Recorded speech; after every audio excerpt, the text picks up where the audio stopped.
Private स्कूलों से भी काफी आगे है बिहार का यह सरकारी स्कूल।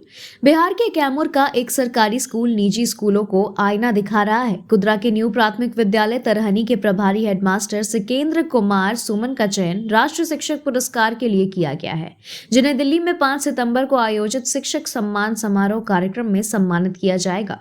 इस स्कूल के बच्चे निजी स्कूल के बच्चों की तरह टाई और बेल्ट लगाकर पढ़ने आते हैं।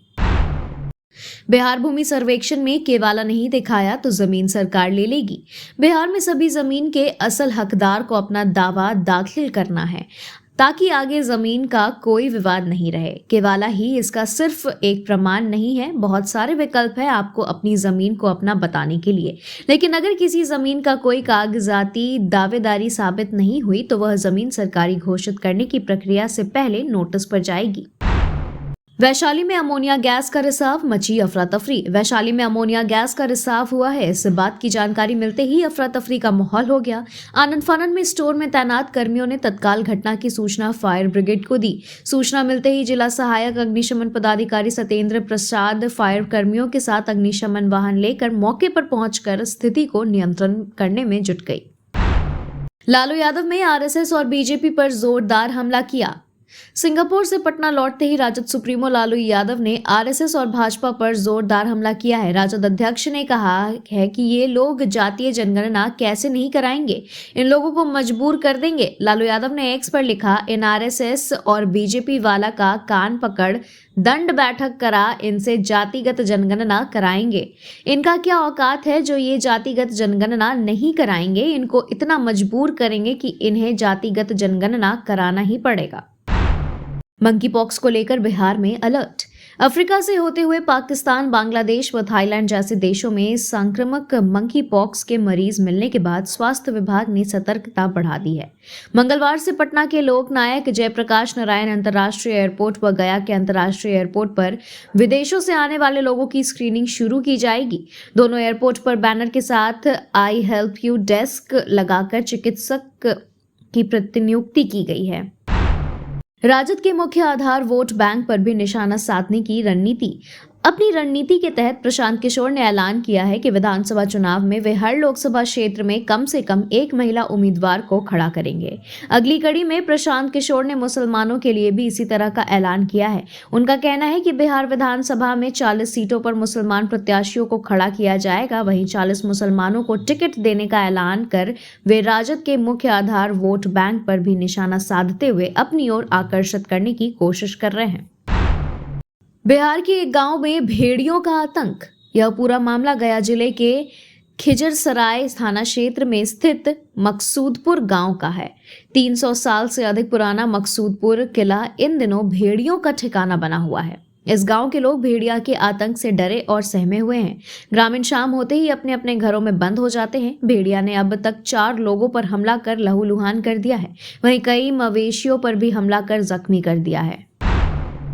राजद ने बीमा भारती का कर दिया प्रमोशन, दे दी बड़ी जिम्मेदारी। रुपौली विधानसभा के पूर्व एमएलए बीमा भारती का आरजेडी में प्रमोशन हो गया है। उन्हें राष्ट्रीय जनता दल का प्रदेश उपाध्यक्ष नियुक्त किया गया है।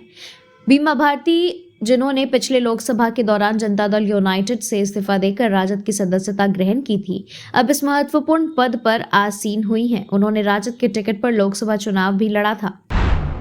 बिहार में गाड़ी चलाने वाले होशियार एक जुर्म की दूसरी बार सजा मिलेगी ज्यादा। परिवहन विभाग में ट्रैफिक नियम में बदलाव किए गए हैं, जिसकी अधिसूचना जारी कर दी गई है। इसके तहत सभी वाहनों जैसे 2 पहिया, 3 पहिया, हल्के, मध्यम और भारी मोटरयान सहित अन्य वाहनों के लिए जुर्माने की राशि और नियम बदले गए हैं। परिवहन विभाग के नए नियम के अनुसार अगर आप पहली बार ट्रैफिक नियम तोड़ते हैं तो आपको निर्धारित जुर्माना लगाकर छोड़ दिया जाएगा। लेकिन वही गलती अगर दोबारा करते हैं तो जुर्माने की राशि 1.5 से दुगना ज्यादा भरनी पड़ेगी। नीतीश ने 1350 करोड़ के बांध और जल प्रशोधन संयंत्र का किया शिलान्यास। मुख्यमंत्री नीतीश कुमार सोमवार को रोहतास जिले के डेहरी ऑन सोन पहुंचे, जहां उनके साथ उप मुख्यमंत्री सम्राट चौधरी और विजय कुमार सिन्हा भी मौजूद रहे। मुख्यमंत्री ने शाम 4 बजे सड़क मार्ग से डेहरी पहुंचकर एनीकट में करीब 1350 करोड़ की लागत से बनने वाले जल जीवन हरियाली अभियान अंतर्गत टर्न की आधार पर पेयजल आपूर्ति योजना का शिलान्यास किया है।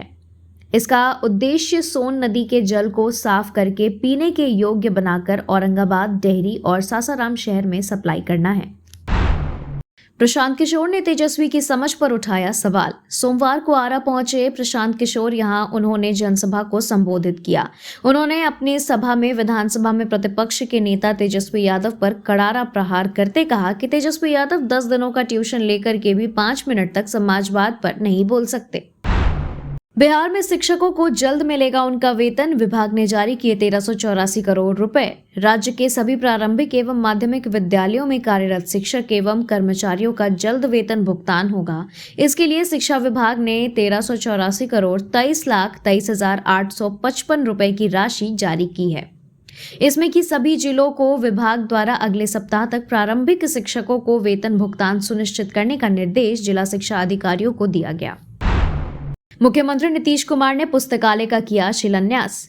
सीएम नीतीश ने रोहतास के विभिन्न प्रखंडों में 264 लाख रुपए की लागत से निर्मित होने वाले 66 पुस्तकालयों, 170 लाख रुपए की लागत से 17 आंगनबाड़ी केंद्रों और जीर्णोद्धार कार्य का शिलान्यास किया है। भाजपा महानगर कमेटी में नहीं थम रहा विवाद, कार्य समिति की बैठक से दूर रहे अधिकांश सदस्य। भाजपा धनबाद महानगर जिला कमेटी का विवाद थमने का नाम नहीं ले रहा है। नवगठित जिला कार्य समिति की बैठक में स्थानीय सांसद ढुल्लू महतो के अलावा 8 से 7 प्रदेश कार्य समिति सदस्य, एक महामंत्री सहित 6 जिला पदाधिकारी तथा 12 पूर्व जिला पदाधिकारी व 17 में से 9 मंडल अध्यक्ष शामिल नहीं हुए। प्रदेश महामंत्री प्रदीप वर्मा का कार्यक्रम भी अंतिम समय में रद्द हो गया। सरायकेला के बोंगबोंगा नदी पर बना पुल टूटा। राजनगर को जमशेदपुर से जोड़ने वाली सड़क पर खैरकोचा के समीप बहने वाली बोंगबोंगा नदी पर बना पुल टूट गया है। इससे राजनगर व जुगसलाई मार्ग पर संपर्क टूट गया और वाहनों की आवाजाही ठप हो गई। इसके अलावा पूर्व मुख्यमंत्री चंपई सोरेन ने गांव से जिला मुख्यालय से संपर्क कट किया है। बता दें कि घटना सोमवार सुबह की बताई जा रही है। डालसा के जागरूकता रथ को न्यायाधीश ने दिखाई हरी झंडी। झारखंड विधिक सेवा प्राधिकार के निर्देश पर लोगों को जागरूक बनाने के लिए जागरूकता रथ सोमवार को सिविल कोर्ट से रवाना हुआ। धनबाद के प्रधान जिला व सत्र न्यायाधीश सह चेयरमैन जिला विधिक सेवा प्राधिकार राम शर्मा ने जागरूकता रथ को हरी झंडी दिखाकर रवाना किया। भाजपा चुनाव समिति की पहली बैठक में विधानसभा चुनाव को लेकर मंथन। झारखंड प्रदेश भाजपा चुनाव समिति की पहली बैठक में आगामी विधानसभा चुनाव को लेकर मंथन किया गया है। रविवार को प्रदेश भाजपा कार्यालय में आयोजित इस बैठक में चुनाव के संचालन व प्रत्याशी चयन की प्रक्रिया समेत अन्य मुद्दों पर चर्चा की गई। बैठक में प्रत्याशी चयन को लेकर आदर्श व्यवस्था अपनाने पर सहमति बनी। इसको लेकर भी समिति के सदस्यों ने अपनी राय दी है। साथ ही इस माह से पार्टी की ओर से शुरू होने वाले परिवर्तन संकल्प यात्रा को लेकर के भी विचार विमर्श किया गया। रांची के बिरसा मुंडा एयरपोर्ट से इन 2 शहरों के लिए जल्द शुरू होगी विमान सेवा। बिरसा मुंडा एयरपोर्ट से रांची पुणे और रांची हैदराबाद के लिए जल्द ही नई विमान सेवा शुरू की जाएगी। इस बात को लेकर एयरपोर्ट निदेशक आर मौर्य ने बताया कि एयर इंडिया एक्सप्रेस द्वारा दोनों शहरों के लिए विमान सेवा शुरू की जाएगी। इसके लिए DGCA की अनुमति मिल गई है। जल्द ही समय सारिणी उपलब्ध कराई जाएगी और इसके बाद विमान सेवा शुरू होगी। झारखंड में 22 सीटों पर दावेदारी करेगा राजद। झारखंड विधानसभा चुनाव के मद्देनजर राष्ट्रीय जनता दल के अपनी तैयारियां शुरू कर दी गई है। महागठबंधन में राजद 22 सीटों पर दावेदारी करेगा। इसके लिए लालू और तेजस्वी ने रणनीति बना ली है। वहीं राजद जिलावार कार्यकर्ता सम्मेलन कर प्रमुख एजेंडे से कार्यकर्ताओं को अवगत कराएगी। इसकी शुरुआत 8 सितंबर को सरायकेला के श्रीराम डिवाइन स्कूल सभागार से होगी। हिमंता विश्व शर्मा का ऐलान, मृत अभ्यर्थियों के परिजनों को मिलेगा मुआवजा। असम के मुख्यमंत्री और भाजपा के विधानसभा चुनाव सह प्रभारी हेमंत विश्व शर्मा ने उत्पाद सिपाही बहाली में मृत अभ्यर्थियों के परिजनों को 1-1 लाख रुपए की सम्मान राशि देने की घोषणा की है। उन्होंने राज्य सरकार से मृतक परिवारों को 50-50 लाख रुपए मुआवजा और एक आश्रित को सरकारी नौकरी देने की मांग की है। शर्मा ने बहाली प्रक्रिया में जल्दबाजी का आरोप लगाते हुए इसे 15 सितंबर तक स्थगित करने की सलाह दी और CBI जांच की मांग की। Thank you so much for watching this video. Don't forget to like, comment, share, and subscribe.